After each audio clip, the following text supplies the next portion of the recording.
you know, which all the kids want to try to catch Santa in the house. You know, they all want to stay up and try to catch him. But if there's a burglar, all that burglar has to do is look at the kid and go, shh. And guess what? Mommy and Daddy ain't going to know he's there. And next thing you know, that kid's out in a van or something. It's honestly the truth. I don't think that's something that really happens too often. I don't know if I haven't really heard of it much. I'm sure if it does happen, it gets hush. But it's just a point, is that you're making your kids comfortable with a complete stranger.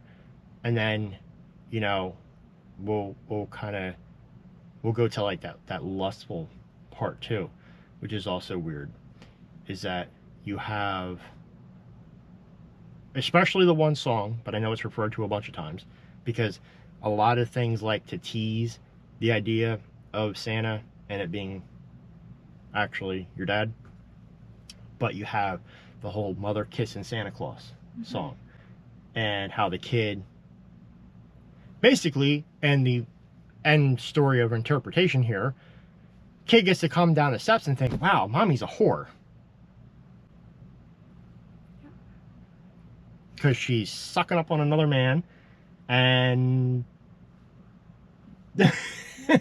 it's all, shh, don't tell Daddy, mommy's making out with the guy dropping off presents that's a complete stranger that you sat on his lap.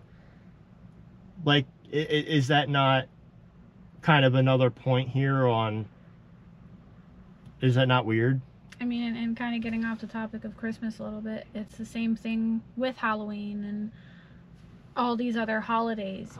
You know, Halloween, you tell your children all year round, don't talk to strangers, don't get in a stranger's van. But then you have trunk or treat, where you walk up to a stranger's van, you get candy from their van, or you're walking up to a stranger's home and taking candy. But then after Halloween is done and over with, you tell your children, you're right back to telling them, don't take candy from a stranger. Yep. Which is why our children do not partake in trick-or-treating. Yep. Like I said, we don't really celebrate actually Halloween. And our children have wonderful Christmases, they really do. But on the other topic, our children we do not lie to our children. We do not tell our children to believe in Santa Claus, a random man. Our children know that whatever they have comes from mom and dad. They know that if they be good all year, or they behave, they do what they're supposed to, they do get toys, they get what they want on Christmas. We don't go overboard and spoil our children, because we spoil them all year round.